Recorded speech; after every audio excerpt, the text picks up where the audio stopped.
भारत माता की। अरे ऐसे बोलेंगे इटावा वाले। मोदी जी बिजनौर में है, आवाज जानी चाहिए वहां तक कि इटावा में भाजपा वाले इकट्ठा हुए हैं। मेरे साथ दोनों हाथ ऊपर उठाकर मुट्ठी भींचकर परिवर्तन के आक्रोश के साथ बोलिए, भारत माता की, भारत माता की, भारत माता की। मंच पर उपस्थित हमारे क्षेत्रीय अध्यक्ष श्रीमान मानवीर सिंह जी, मध्य प्रदेश के हमारे कैबिनेट मंत्री श्रीमान नरोत्तम मिश्रा जी, जिला अध्यक्ष श्री शिव महेश दुबे जी, हमारे तीनों प्रत्याशी श्रीमती सावित्री कठेरिया जी, मनीष यादव जी, सरिता जी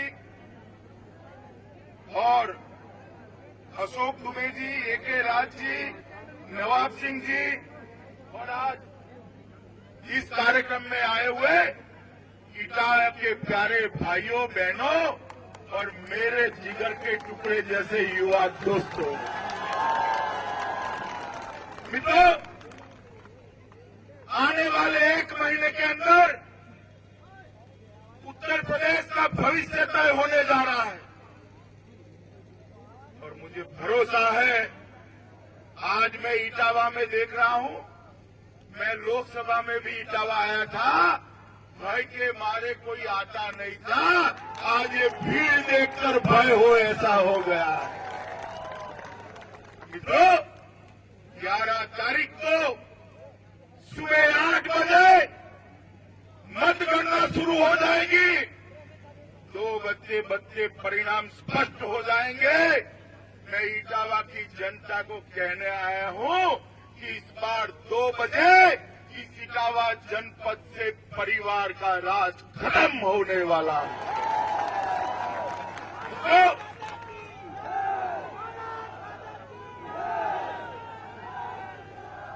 मित्रों, ये सपा सपा ये जो क्रम चला है ना, उसने पूरे उत्तर प्रदेश को विकास की दौड़ में पीछे छोड़ दिया है। उत्तर प्रदेश की जनता ने सपा को भी मौके दिए, बसपा को भी दिए, चाचा को भी दिए, भतीजे को भी दिए, बुआ को भी दिए, पिताजी को भी मौके दिए, मगर उत्तर प्रदेश का भला नहीं हुआ। मैं आप लोगों को कहने आया हूं, एक मौका भारतीय जनता पार्टी को दीजिए, प्रधानमंत्री नरेंद्र मोदी को दीजिए। हम उत्तर प्रदेश को 5 साल में नंबर 1 राज्य बनाकर छोड़ेंगे मित्रों, नंबर 1 राज्य। अभी अखिलेश जी कहते हैं कि काम बोलता है। अरे क्यों हंस रहे हो भाई? काम बोलता ही है। मैं इटावा वालों को पूछना चाहता हूं, हर घर में 24 घंटा बिजली आती है आपके यहाँ क्या? युवाओं को रोजगारी मिली है? ये इटावा का अस्पताल ठीक चल रहा है? पानी की टंकियां खाली है, इसमें पानी आता है क्या? कुंडली समाप्त हुई है? क्या काम बोल रहा है भाई? क्या काम बोल रहा है? मित्रों, अखिलेश जी ने चुनाव के पहले ही हार स्वीकार कर ली। अगर उनको भरोसा होता तो सोनिया गांधी की शरण में न जाते मित्रों, गठबंधन में। उनको भरोसा नहीं है जीतने का, इसलिए कांग्रेस के साथ गठबंधन करा है। मित्रों, हर रोज हम एक नया काम शुरू, 5 साल तो कोई विकास किया नहीं, अब हर रोज दो शहजादे टेलीविजन पे आ जाते। देखते हो ना भाई, देखते हो या नहीं देखते हो? ये शहजादे कैसे हैं भाई? एक से अपनी मां परेशान है और दूसरे से अपना बाप परेशान। ये दोनों मिलकर उत्तर प्रदेश को परेशान करेंगे मित्रों, उत्तर प्रदेश को परेशान करेंगे। क्या जुगलबंदी! एक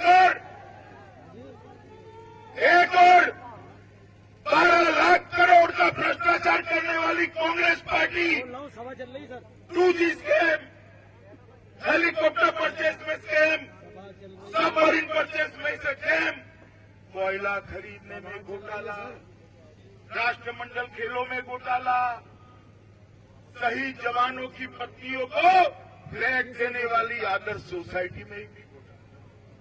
10 साल तक घोटाले ही घोटाले करे ऐसे ही कांग्रेस पार्टी। और दूसरी समाजवादी पार्टी यादव सिंह का घोटाला किया, खनन घोटाला, नर्सों की भर्ती में घोटाला, रोड बनाया उसमें घोटाला, बिजली बांटी उसमें घोटाला। घोटाले ही घोटाले करने वाली दो पार्टियां इकट्ठा होकर कहती है हम उत्तर प्रदेश का भला करेंगे। आप बताइए, आपको भरोसा है भाई? जरा बताइए, है? मित्रों, आप अभी मैं कह रहा था कि काम बोलता है तो हंस पड़े। मित्रों, ऐसा नहीं है कि इन्होंने कुछ नहीं किया है। आप अखिलेश जी के साथ अन्याय कर रहे हो, कुछ तो किया है उन्होंने। मैं बताऊं क्या किया है, जानना है आपको? उन्होंने ऐसा शासन चलाया है कि पूरे भारत में सबसे ज्यादा हत्याएं उत्तर प्रदेश के अंदर होती है, सबसे ज्यादा हत्याएं। मित्रों, हर रोज 13 हत्याएं होती है। इन्होंने ऐसा शासन चलाया है कि पूरे देश में सबसे ज्यादा बलात्कार, रेप कहां होते हैं? तो उत्तर प्रदेश में होते हैं। हर रोज 24 मां बेटियों के साथ बलात्कार होता है उत्तर प्रदेश में। हर रोज 100 लोगों को अपहरण किया जाता है, फिरौती मांगी जाती है। हर रोज गुंडई से जमीन का कब्जा करते हैं। आप बताइए, हर गांव में समाजवादी पार्टी के गुंडों ने जमीन कब्जा की है या नहीं की है? बताइए भैया, की है ना? आप एक बार भारतीय जनता पार्टी की सरकार बनाइए, 7 ही दिन में सारी कब्जाई हुई जमीन छोड़कर एक गुंडे यूपी के बाहर भाग जाए।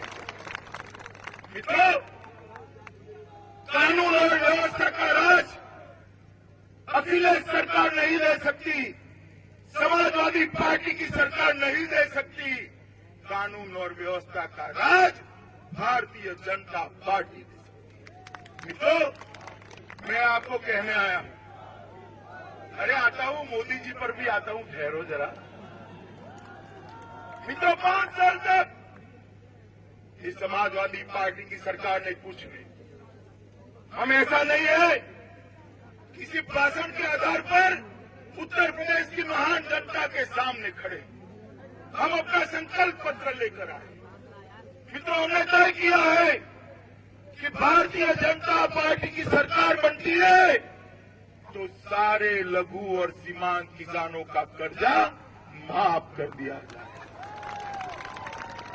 मित्रों, हमने तय किया है कि भारतीय जनता पार्टी की सरकार बनती है तो सारे लघु और सीमांत किसानों को अगला कर्जा जो दिया जाएगा वो 0% ब्याज पर दिया जाएगा, ब्याज मुक्त दिया जाएगा।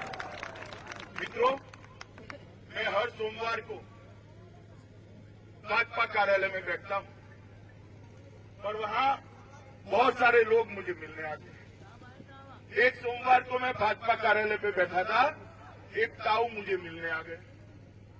ताऊ ने कहा कि अमित भाई, मेरे साथ बड़ा धोखा हो गया।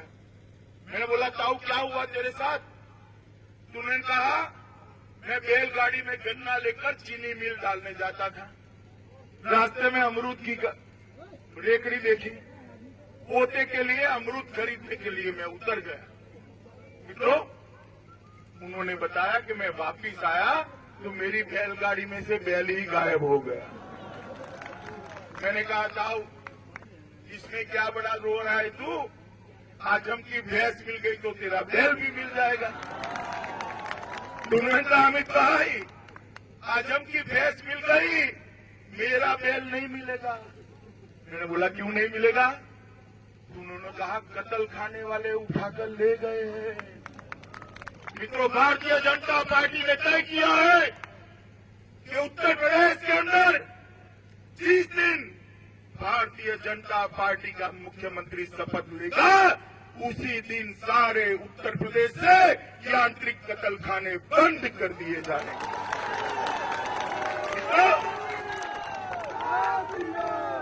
ये उत्तर प्रदेश की जनता, ये उत्तर प्रदेश के किसान, ये उत्तर प्रदेश के किसान धान पकाते हैं। मोदी जी ने धान का दाम 2 बार बढ़ाया 2 साल में। आप मुझे बताइए, उत्तर प्रदेश में धान की खरीदी होती है क्या? होती है? हमने तय किया है कि भारतीय जनता पार्टी की सरकार आएगी तो उत्तर प्रदेश का किसानों का 1-1 किलो धान भारतीय जनता पार्टी की सरकार सपोर्ट प्राइस से खरीदकर किसानों को राहत दे देगी। मित्रों, यहाँ इतने सारे युवा बैठे हैं, आप लोग बताओ भैया। अखिलेश बाबू कहते हैं कि हमने बहुत लैपटॉप बांटे, आप में से किसको मिले हैं क्या? मिले हैं? क्यों नहीं मिले? बताओ भाई, क्यों नहीं मिले? मित्रों, हमने तय किया है भारतीय जनता पार्टी की सरकार आएगी तो धर्म नहीं पूछा जाएगा, आपका धर्म नहीं पूछा जाएगा। हर एक युवा को 1 GB इंटरनेट कनेक्टिविटी के साथ लैपटॉप मुफ्त दिया जाएगा।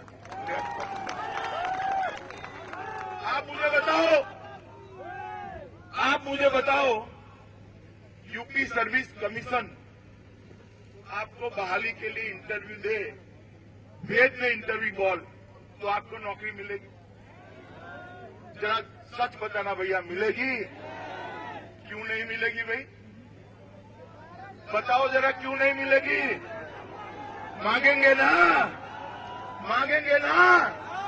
हमने तय किया है कि भर्ती नौचार के जितने भी बहाली करनी है, उसमें सबसे ज्यादा जिसके मार्क है उसको घर ही ऑर्डर दे दिया जाएगा, इंटरव्यू को समाप्त कर दिया जाएगा।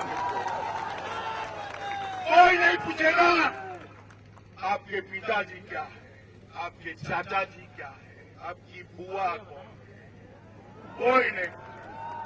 जिसको मेरिट होगा उसको नौकरी मिल जाएगी, इंटरव्यू ही निकाल दिए जाएंगे, न बचेगा पास न बचेगी पास। इनको करने जैसा काम है या नहीं, ये बताओ, है या नहीं है? मगर अखिलेश बाबू करते ही नहीं है। मोदी जी ने 15 अगस्त को लाल किले से घोषणा कर दी थी, भाजपा के सारे शासन वाले राज्यों में हो गया। अब 11 मार्च के बाद भाजपा का शासन यहां भी आने वाला है, उत्तर प्रदेश में भी हो जाएगा। मित्रों, हमने तय किया है कि उत्तर प्रदेश के अंदर 25 नए मेडिकल कॉलेज बनाए जाएंगे। 25 नए मेडिकल कॉलेज बनाए।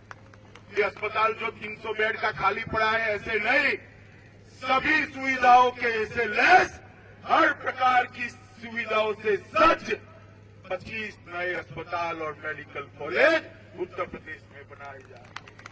25 डेयरियां बनाई जाएगी, 80 इंजीनियरिंग कॉलेज बनाए जाएंगे।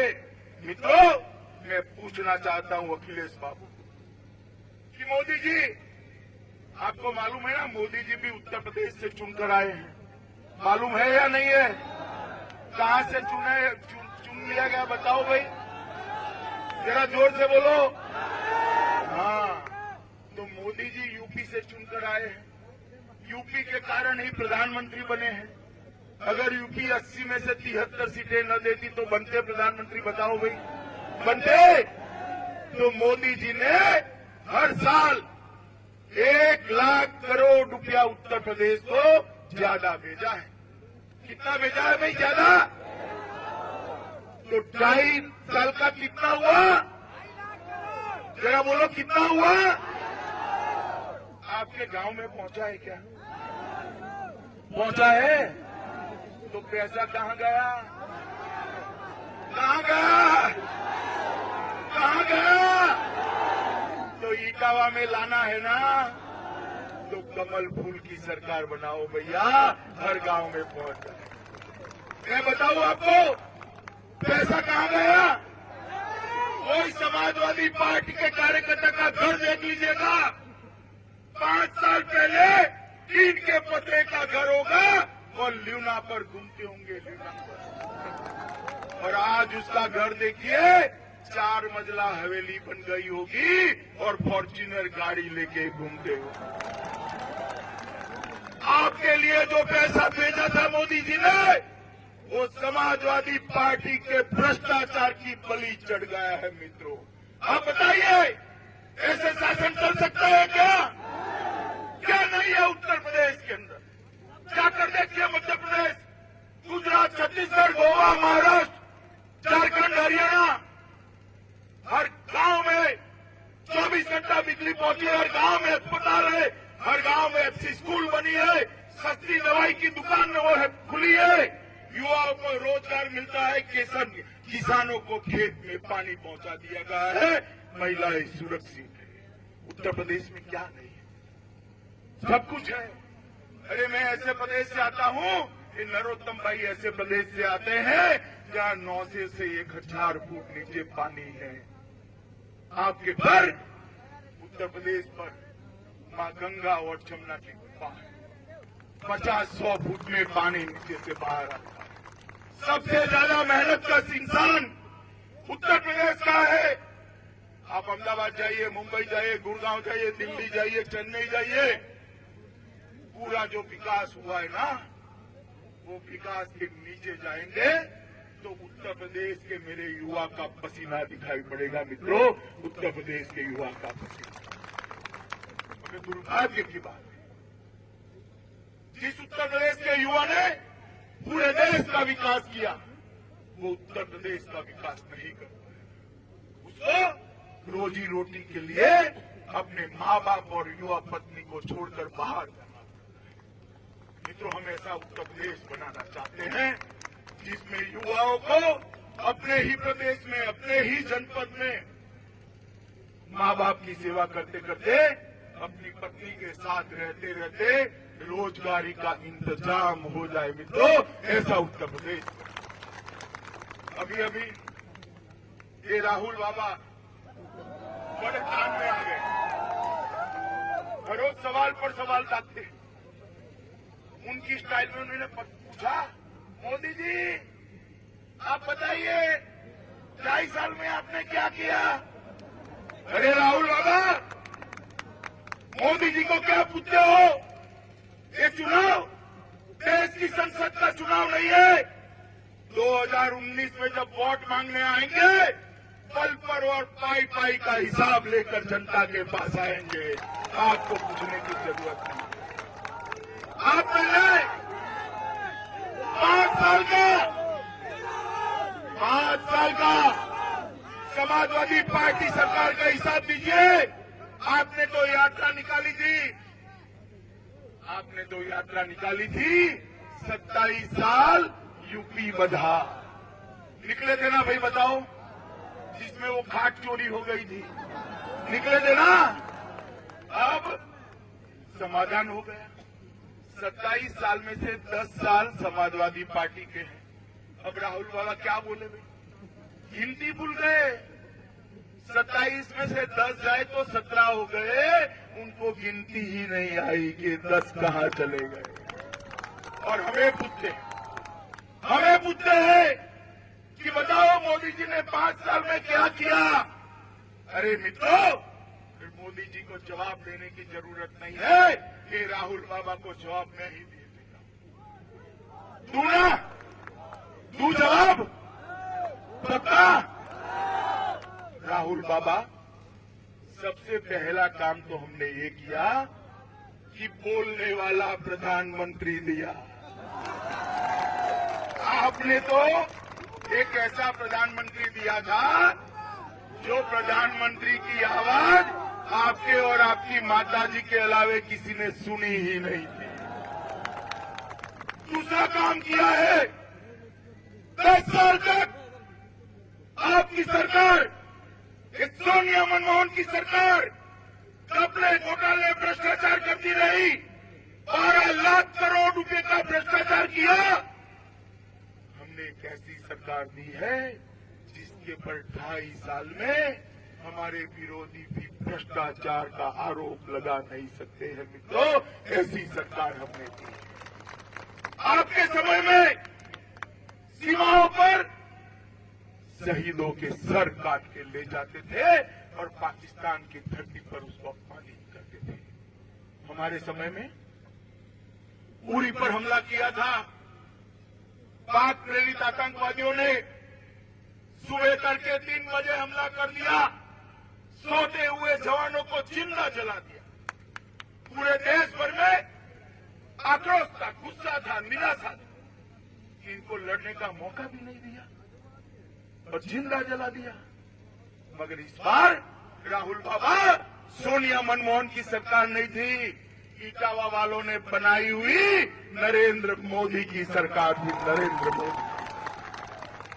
मित्रों, हमने 10 ही दिन के अंदर मोदी जी ने सेना के जवानों को ऑर्डर दिया, सर्जिकल स्ट्राइक कर घर में घुसकर पाकिस्तान को जवाब देकर अपने जवान का। राहुल बाबा, हमें क्या पूछते हो? हमने तो ऐसी सरकार चलाई। ये दोनों पार्टियां जो परिवार की पार्टियां हैं, वो यूपी को फिर से एक बार तबाह करना चाहती है। मित्रों, तबाह करने के लिए इकट्ठा। मोदी जी की आंधी चली, 80 में से 73 सीटें भाजपा जीती, 7 सीटें छूट गई। याद है ना? 2 में गांधी परिवार वाले थे, 5 में मुलायम परिवार वाले। 2 में से एक के परिवार ने अपने कार्यकर्ताओं को नहीं जिताया, घर परिवार को जिताकर घर का कर घर पर बैठ गए। मित्रों, आप बताओ, आप परिवारवाद को उत्तर प्रदेश की राजनीति से उखाड़ फेंकना चाहते हो या नहीं चाहते? जरा जोर से बोलो, चाहते हो या नहीं चाहते हो? उत्तर प्रदेश में विकास चाहते हो या नहीं चाहते हो? उत्तर प्रदेश के अंदर रोजगारी मिले ऐसा चाहते हो? घर घर में अच्छा पानी पहुंचे चाहते हो? अस्पतालें ठीक हो चाहते हो? किसानों का कर्ज माफ हो चाहते हो? भाजपा की सरकार बने ऐसा चाहते हो? नरेंद्र मोदी के हाथ मजबूत करना चाहते हो? तो मेरे साथ दोनों हाथ उठाकर, मुट्ठी भींचकर और परिवर्तन के संकल्प के साथ बोलिएगा, भारत माता की, भारत माता की, भारत माता की, वंदे मातरम।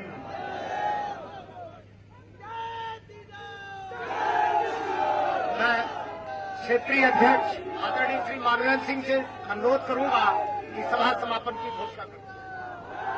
मैं आभार व्यक्त करना चाहता हूं आदरणीय राष्ट्रीय अध्यक्ष आदरणीय अमित शाह जी का, मंचासीन समस्त लोगों का, मीडिया कर्मियों का, उपस्थित जनता जनार्दन का, सब लोगों को आभार व्यक्त करते हुए मैं समापन की घोषणा करता हूं।